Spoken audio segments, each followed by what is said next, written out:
Hello everyone, कैसे हैं आप सब भाई। मैं हूं आपका Hindi mentor Avel Vishwakarma. Guys, D triple S B, जी हाँ बिल्कुल, डी ट्रिपल एस बी के अलग अलग परीक्षाएं जो है पूरे वर्ष भर होती रहती हैं, जिनमें टीचिंग संबंधित, जो शिक्षण से संबंधित टीजीटी पीजीटी या फिर अन्य कुछ एग्जाम्स होते हैं, जिसमें एनटीटी का एग्जाम भी अभी कुछ दिन पहले आपने देखा कि नोटिफिकेशन था, जिसके एग्जाम्स अभी हुए नहीं है बीच में चुनाव की वजह से। और डी ट्रिपल एस बी के टीजीटी के भी नोटिफिकेशन जल्दी ही आपको देखने को मिल जाएंगे। तो इस तरह से अगर देखा जाए तो जो छात्र डी ट्रिपल एस बी में टीचिंग के क्षेत्र में करियर बनाना चाहते हैं, उनके लिए टेक्स्ट बुक परिवार अनवरत रूप से प्रयासरत है कि आप सब बेहतर प्रदर्शन कैसे कर सकते हैं, या फिर क्या वो तरीके हो सकते हैं, कैसे हम आपको इस पूरी ज्ञानार्जन की प्रक्रिया में लाभान्वित कर सकते हैं अपने प्रयास द्वारा। और आपका जो प्रयास है, आपकी सहभागिता जो है इसमें, वो मिलकर चार चांद लगाएगी आपके उद्देश्य को पूर्ति करने के लिए, आपके लक्ष्य को पाने के लिए। तो उसमें सबसे इंपॉर्टेंट चीज जो होती है वो है कि हम कैसे पढ़ें चीजों को और क्या हमें पढ़ना है। तो आज हम इन बातों पर थोड़ा सा गौर करेंगे कि एक्चुअल में अगर आपको, जो अभ्यर्थी हैं जो डी ट्रिपल एस बी में टीचिंग टीजीटी की बात करें तो पार्ट ए और पार्ट बी की प्रिपरेशन कर रहे हैं, उनमें क्या क्या चीजें हैं, हिंदी को लेकर कैसे हमें अवेयर रहना है, पढ़ना है, हिंदी में क्या सिलेबस है, उसमें क्या हमें पढ़ना है और कैसे पढ़ना है, कितना गहराई से आपको पढ़ना है। क्योंकि आपको पता है कि डी ट्रिपल एस बी का जो लेवल है वो काफी अच्छा लेवल होता है। किसी भी सब्जेक्ट में बात करें, चाहे वो सिर्फ हिंदी ही नहीं, बाकी सारे सब्जेक्ट में भी एक अच्छा लेवल बनाकर रखा है इन्होंने। देश की सभी जो शिक्षक की परीक्षाएं हैं, शिक्षक संबंधी जो शिक्षक भर्ती की परीक्षाएं हैं, उनमें तो हमें उस हिसाब से खुद को परिपक्व बनाना पड़ेगा, उसके अकॉर्डिंग हमें खुद को ढालना भी पड़ेगा। तो चलिए जरा कुछ देखते हैं कि डी ट्रिपल एस बी में पार्ट ए और पार्ट बी की तैयारी कैसे करें। खासकर हमारा पूरा फोकस होगा कि हिंदी को कैसे हम लोग सॉल्व करेंगे, हिंदी को कैसे हम लोग करेंगे क्वेश्चन, ये चीजें हम समझेंगे जरा यहाँ पे। तो बात करें, पहले एक बार मैं आपको ओवरव्यू दे दूं जरा कि क्या क्या चीजें हैं इसमें। तो पार्ट ए की बात करें तो जनरल अवेयरनेस के 20 क्वेश्चंस आपको देखने को मिलते हैं ना। General intelligence and reasoning ability के 20 क्वेश्चंस आपको देखने को मिलते हैं। अर्थमेटिक लैंग्वेज के 20 क्वेश्चंस आपको मिलते हैं। अर्थमेटिक न्यूमेरिकल एबिलिटी 20, देखो दोनों अलग अलग दिया है। अर्थमेटिक न्यूमेरिकल एबिलिटी साफ साफ दिया है, अर्थमेटिक एंड न्यूमेरिकल एबिलिटी, ध्यान रखना। इसके अलावा इंग्लिश के 20 क्वेश्चंस हैं, हिंदी लैंग्वेज के 20 क्वेश्चन हैं, और सब्जेक्ट जो कंसर्न है आपका वो 100 मार्क्स। तो पहले तो यहाँ पर इसको दो भाग करते हैं यहाँ पे। तो ये ऊपर वाला जो पोर्शन है आपका, यहाँ पे 20-20 प्रश्न का ये जो एक कॉलम है आपका, इसमें हिंदी 20 प्रश्न की आएगी, जो पार्ट ए कहा जाता है, जिसको हम लोग कहते हैं कि ये पार्ट ए के लिए है। थोड़ा सा और मैं डार्क कर दूं इसको। तो जो आपको पार्ट ए के लिए कहा जाता है, देन फिर आपका कंसर्न सब्जेक्ट जो 100 मार्क्स का होता है, ये पूरा का पूरा पेपर जो आपका होता है पार्ट ए का, ठीक है। जिसमें पार्ट बी में आपका सब्जेक्ट आएगा, एक जो सिंगल सब्जेक्ट है वो आपको देखने को मिलता है, तो उसके बारे में भी हम चर्चा करेंगे। लेकिन पहले जरा, अगर चूंकि हिंदी के परिप्रेक्ष्य में बात करूंगा आपसे लैंग्वेज में, तो हिंदी में जो 20 मार्क्स हैं, ये जो 20 मार्क्स हैं ये कहां से आएंगे, इसमें क्या क्या पढ़ना है, कौन कौन से वो टॉपिक है, उनको जरा एक बार देख लेते हैं हम लोग। तो उनके लिए आपको देखो ध्यान से देखना है कि भाषा में क्या क्या चीजें हैं जो हमें पढ़ना है। तो भाषा की बात करेंगे हम। संज्ञा, सर्वनाम, विशेषण है, क्रिया, अव्यय, वचन, लिंग, उपसर्ग एवं प्रत्यय का वाक्य निर्माण, वाक्यों का निर्माण कैसे होना है, वाक्यों के प्रकार क्या है, संरचना के आधार पर वाक्य कैसा है, संज्ञा कितने भेद होते हैं, अलग अलग पहचान कैसे होती है ना, क्रिया या फिर अव्यय क्या है, अव्यय के अलग अलग पार्ट क्या है, निपात की बात करता है ना, निपात क्या है, या ये सब चीजों के बाद लिंग वचन शब्दों के पूछ लेता है कई बार। किस उपसर्ग से कौन सा शब्द बना है, किस शब्द में कौन सा प्रत्यय या उपसर्ग लगा है, किस प्रत्यय के लगने से शब्द का परिवर्तन या ट्रांसफॉर्मेशन कैसा हुआ है, इन सब के बारे में। पर्यायवाची या फिर विपरीतार्थक शब्द, विपरीतार्थक विपरीतार्थक शब्द, विलोम जिसे कहते हैं, अनेकार्थक शब्द है ना, एक शब्द के जो अनेक शब्द, अनेक अर्थ होते हैं, उसमें पूछ लेता है आपसे। समानार्थी शब्द है, विराम चिन्हों की पहचान एवं उपयोग है, मुहावरे एवं लोकोक्तियां हैं, अलंकार, संधि, अलंकार से प्रश्न पूछता है, संधियों से प्रश्न पूछता है, समास से प्रश्न पूछता है, तद्भव तद्भव, तद्भव तत्सम, देशज विदेशज, या फिर पैराग्राफ। भाषा में क्या होता है आपका, भाषा में आ जाता है आपका पैराग्राफ, ठीक है ना, पैराग्राफ आ जाता है, या फिर इस तरह के बहुत सारे प्रश्न। तो लगभग लगभग कंप्लीट ग्रामर जो आपका है, पूरा का पूरा जो व्याकरण है, इसमें मोटा मोटा जैसे अलंकार और संधि, अब ये बड़े बड़े टॉपिक्स, अलंकार के भाग ना, कई सारे अलंकार हैं, उनको पूरा पढ़ना, संधियों के प्रकार, स्वर संधि, व्यंजन संधि, विसर्ग संधि क्या है, कैसे है, और अच्छे से पहचान कर पाना, अच्छे से पढ़ना, इनको समझना, प्रश्नों को सॉल्व करना, गहराई में जाकर कैसे चीजों को समझेंगे। तो ये सब कुछ अगर आपको, सिर्फ ऐसे नहीं कि हमको हाँ ये पता है कि अलंकार क्या है, ऐसे नहीं आएगा। डी ट्रिपल एस भी निकालने के लिए आपको ये पता होना चाहिए कि अलंकार कितने हैं, आपके सामने जो पंक्ति है, जो लाइन है, उसमें कौन सा अलंकार है, कैसे हम उसे पहचानेंगे। अगर पूछ रहा है कि रूपक अलंकार, तो रूपक अलंकार के वो सारे गुण आपको पता होना चाहिए, सारे अवयव पता होने चाहिए, उसके प्रकार पता होने चाहिए कि हाँ, पूर्णोपमा और लुप्तोपमा, उपमा के दो पार्ट होते हैं। ठीक है ना, उपमेय उपमान क्या है, ये सारी चीजें, तो इन सब के बारे में डिटेल्स आपको पढ़ना पड़ेगा, इस बात को ध्यान रखना। और ये पार्ट सिर्फ पार्ट 1 में ही नहीं सब पता चलेगा, ऐसा नहीं कि ये सिर्फ और सिर्फ पार्ट 1 में ही आपको लाभदायक है, ये पार्ट बी में भी जो ग्रामर का पोर्शन होता है थोड़ा सा ही होता है, बट हाँ वहां भी आपको ये इम्पैक्ट करेगा, वहां भी आपको प्रभाव डालेगा, अपना आपको बेनिफिशियल होगा। तो ये तो पार्ट 1 के लिए हो गया, ये सारी चीजें जिनको आपको पढ़ना है। ये बेसिक जो आपका 20 क्वेश्चन, जहां से आपको मैं अभी बता रहा था 20 प्रश्न जो सॉल्व करना है, ये उसको क्वालिफाई करने के लिए आपको हिंदी का जो अपना भाग है, उसमें हिंदी की जो भूमिका है सामान्य हिंदी की, वो व्याकरण वाले पोर्शन की, वो उसके लिए आपको यहां पढ़ना है। देन फिर जब हम आप मेंस में चलेंगे, यानी जब हम बात करेंगे अपने सब्जेक्ट कंसर्न सब्जेक्ट की, जब हिंदी वाले सब्जेक्ट की बात करेंगे पेपर 2 की, तो वहां पर जो आपको पढ़ना होगा उसके लिए आप देखिए, मैं आपको सीधे वो पीडीएफ ही दिखाता हूं जो आयोग ने जारी करी है, ठीक है ना, तो मैं वो पीडीएफ ही दिखाता हूं आपको जो आयोग ने जारी करी है। यहाँ पे टीजीटी हिंदी पद की सीधी भर्ती हेतु लिखित प्रश्न पत्र के लिए नील जो ब्लूप्रिंट है गद्य साहित्य, वो आपको दिखाता हूं मैं क्या क्या पार्ट किया इन्होंने। गद्य साहित्य काव्य भाग ये अलग अलग बांटा है, तो पहले शुरुआत हम करते हैं यहाँ पर गद्य साहित्य से।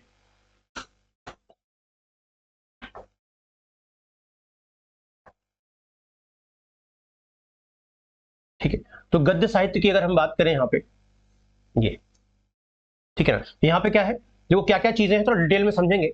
हिंदी साहित्य का उद्भव, विकास एवं गद्य साहित्य की विधाएं।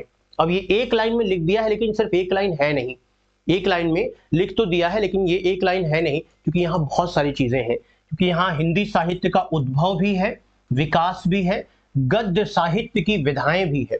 हिंदी साहित्य का उद्भव भी है, विकास भी है, और गद्य साहित्य की विधाएं भी है। यहाँ पे उपन्यास पर आधारित प्रश्न क्या है, यहाँ पे उपन्यास पर आधारित प्रश्न। उपन्यास में सिर्फ ऐसा नहीं कि सिंपल प्रश्न है, उपन्यास में सारी चीजें, ये जो विधा है उपन्यास में, उपन्यास के अलग से प्रेमचंदोत्तर काल क्या, उपन्यास कौन कौन से अलग अलग मानक है, उपन्यास का जब हम बंटवारा करते हैं एक अलग से युग बांटते हैं, तो प्रेमचंदोत्तर उपन्यास कौन से हैं, प्रेमचंद युग के उपन्यास कौन से हैं, और प्रेमचंद पूर्व उपन्यास कौन कौन से हैं, क्या उसमें अंतर है, क्या उसमें गुण अंतर है, नेचर क्या है उसका, अलग अलग लेखकों के जो उपन्यास है, जो अलग बड़े बड़े उपन्यास लेखक हैं, उन उपन्यासों की भूमिका क्या है, बदलाव क्या आ रहे हैं, कालक्रमानुसार क्या बदलाव आ रहे हैं। अगर भारतीय युग में कोई उपन्यास लिखा जा रहा है तो उसकी भूमिका कैसी बनाई जा रही है, और उसके बाद जब द्विवेदी युग में उपन्यास लिखा जा रहा है तो उसमें क्या अंतर आ रहे हैं, जो कालक्रम के अनुसार अंतर आ रहे हैं वो, या फिर जो सोच या विवेचना के अनुसार जो अंतर आ रहे हैं वो, हर चीज को आपको समझना पड़ेगा डिटेल में।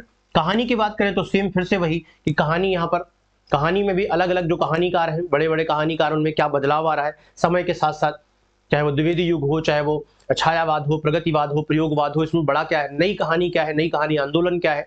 प्रेमचंद की कहानियों को मानक मानकर कैसे हम उनका विभाजन करते हैं, प्रेमचंदोत्तर कहानी, प्रेमचंद पूर्व कहानी ना, या फिर प्रेमचंद युग की कहानियां, या प्रेमचंद की कहानियों में या अन्य कहानियों में अगर हम समीक्षा करते हैं तो क्या बदलाव नजर आते हैं, एक मानक मानकर उन्हें कैसे उसे एक कह सकते हैं कि जो एकदम ऊर्ध्व तल पर रखा गया कि भाई सबसे ऊंची, सबसे जो क्वालिटी को देखा जाए, अगर एक कहानी होने का जो सब गुण है उनको तो मानक माना जाए, तो कैसे हमने मानक मान लिया उन कहानियों को। तो ये सारी चीजें आपको यहाँ सीखनी है। नाटक के बारे में सेम, एकांकी और नाटक, एकांकीकार कौन है, नाटककार कौन है, बड़े बड़े नाटक कौन है नाटक जो पूरे साहित्य पर प्रभाव डालते हैं, जो पूरे हिंदी साहित्य में अपना छाप छोड़ते हैं, वो कौन कौन से नाटक है, इनमें क्या क्या चीजें दिखाई जा रही है ना। तो ये सारी चीजें हमको समझना पड़ेगा। निबंध पर आधारित निबंध क्या है, कैसे है, क्यों है, और कौन कौन है निबंधकार, इनमें क्या प्रकृति है, कौन कौन से शैली है, निबंधों की कितनी शैलियां होती हैं, कौन से निबंधकार किस शैली में लेखन करते हैं, वो सारी चीजें आपको डिटेल में पढ़नी पड़ेंगी। इसके अलावा यात्रा वृत्तांत में जितनी भी विधाएं हैं, यात्रा वृत्तांत है उस पर आधारित प्रश्न, संस्मरणों पर आधारित कौन कौन से किसके संस्मरण है, महादेवी वर्मा के कौन संस्मरण है, रेखा चित्र है, या बाकी अन्य जो रचनाकार हैं उनके संस्मरण या रेखा चित्र है, आत्मकथाएं किसकी कौन सी हैं, अब आत्मकथाओं में विभेद अलग अलग, कैसी कैसी आत्मकथाएं हैं, दलित आत्मकथा क्या है ना, पहली दलित आत्मकथा क्या है, उसमें क्या ऐसा है, क्यों उसका नाम उसे विभाजित कर दिया गया, सामान्य आत्मकथा से हम दलित आत्मकथा क्यों कहते थे उसको। ठीक है, तो ये सब जो आपके प्रश्न है, ये सब जो चीजें हैं वो आपको आना चाहिए, समझना चाहिए।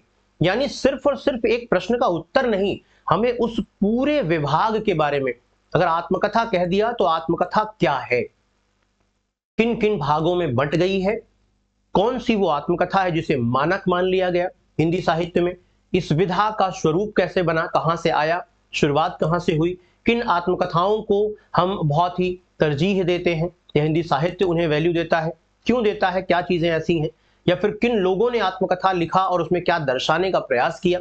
जैसे अगर बात करें दलित आत्मकथा तो बिल्कुल अलग ही है, आत्मकथा से है तो आत्मकथा ही ना, हर व्यक्ति जो अपनी कहानी लिखता है वो आत्मकथा, जीवनी से कैसे अलग हो गई आत्मकथा। तो इन सब चीजों के बारे में आपको गहन अध्ययन करना पड़ेगा। रिपोर्टाज क्या है, रिपोर्टाज का जन्म कैसे हुआ, कहां से आ गया, ठीक है ना, ये किस विधा से कैसे परिवर्तित होकर एक नई विधा बन गई। तो ये सारी चीजें हमें यहाँ पर समझनी पड़ेंगी। और इसके अलावा कुछ चीजें और देखते हैं। काव्य के भाग की अगर हम बात करते हैं, काव्य में क्या क्या चीजें हमें देखनी है, तो काव्य में जो सिलेबस इन्होंने दिया है, जारी किया है, उसके अनुसार हिंदी काव्य का विकास कैसे हुआ, शुरुआत कहां से हुई, काव्य के विकास की बात कर रहे हैं।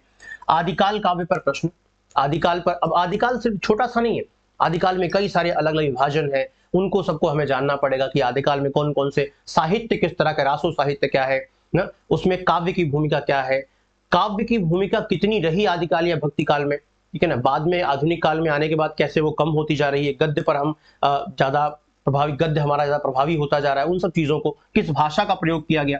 भक्तिकालीन काव्य पर प्रश्न, निर्गुण काव्य, सगुण काव्य क्या है, सूफी काव्य क्या है ना, इन सब चीजों पर प्रश्न। ये निर्गुण काव्य या फिर निर्गुण विचारधारा के लोग क्या सोच रहे हैं, किससे ओतपोत होकर काव्य कर रहे हैं, कबीर हो चाहे सुमलिक मोहम्मद जायसी हो, सूफी संत की बात करें तो। सगुण काव्य धारा की बात करें तो वहां पर जो तुलसीदास जी हैं, सूरदास जी हैं, ये किससे ओतप्रोत है, किससे प्रभावित होकर अपने काव्य रचना कर रहे हैं, इनकी काव्य रचनाओं में क्या मुखरित होकर निकल के आ रहा है।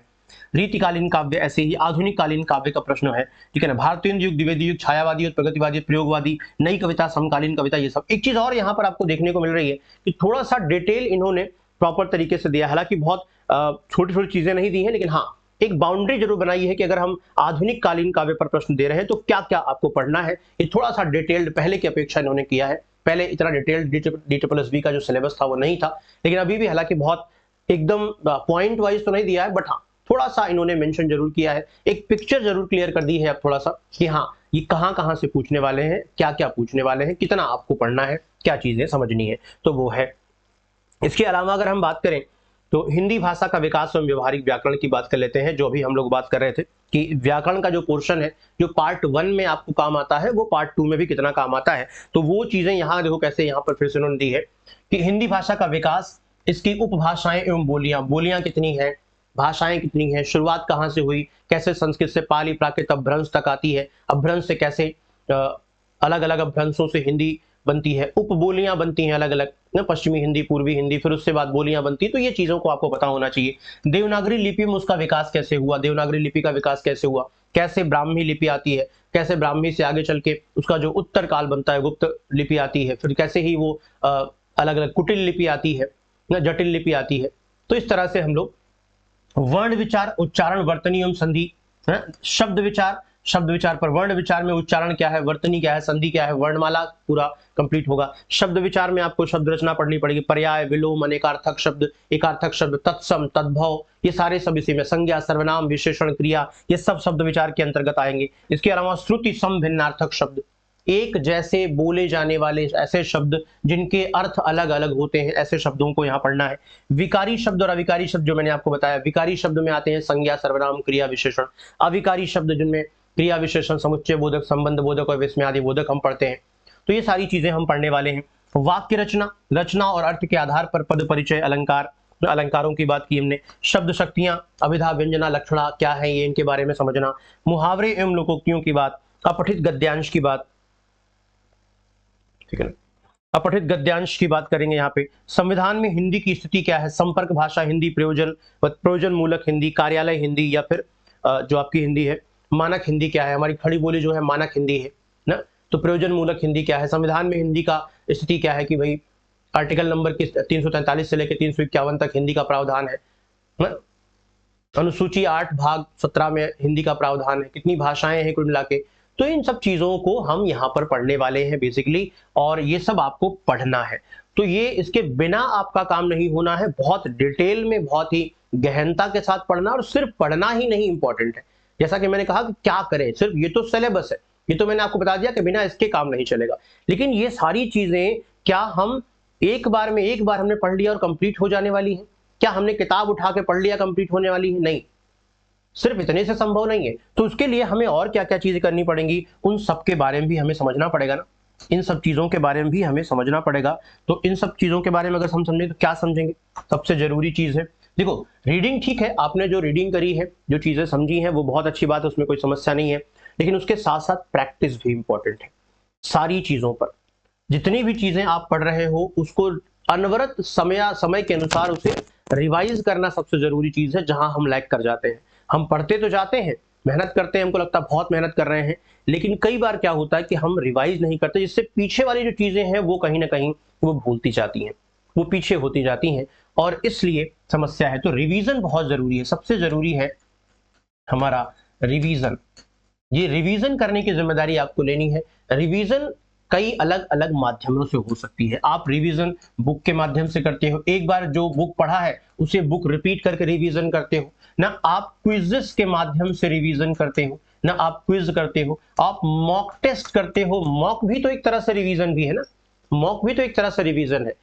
तो ये अलग अलग पोर्शन है उसके रिवीजन करने के लिए। वीडियोस को आप दोबारा देखते हो, जैसे रिवीजन करने कई बार आप वीडियो को भी देखते हो, वीडियो माध्यम जो हमारा है ना, ये भी आप देखते हो।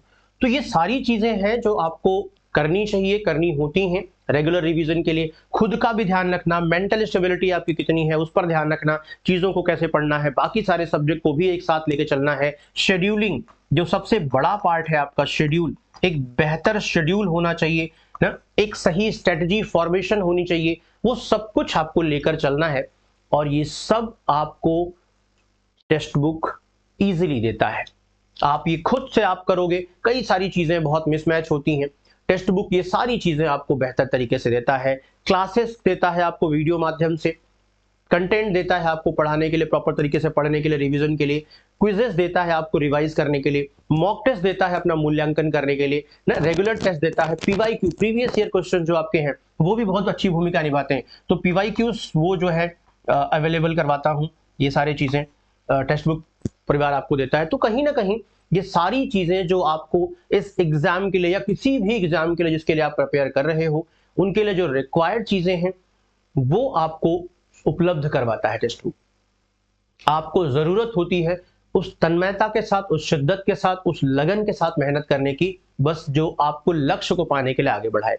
तो अगर आप इस चीज के लिए दृढ़ प्रतिज्ञ हैं, फर्म डिटरमाइंड है कि आपको जो लक्ष्य आपने डिसाइड किया है, whatever the goal you have decided for your future, you have to achieve that, आपको बस अचीव करना ही है, पाना ही है, किसी भी तरह से आपको लेना ही है उस गोल को, उस लक्ष्य को पाना है।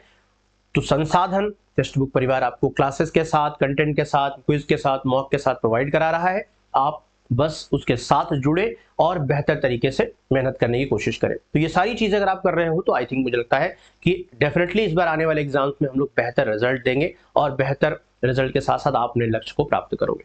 तो हिंदी का ये पूरा सिलेबस था जो मैंने आपको बताया। बाकी अन्य किसी सुविधा के लिए, अन्य किसी सहायता के लिए आप टेक्स्ट बुक के साथ जुड़े हैं तो डेफिनेटली हमसे आपसे मुलाकात होती रहेगी, क्लासेस में आपसे परिचित होता रहूंगा मैं। Thank you so much, bye bye.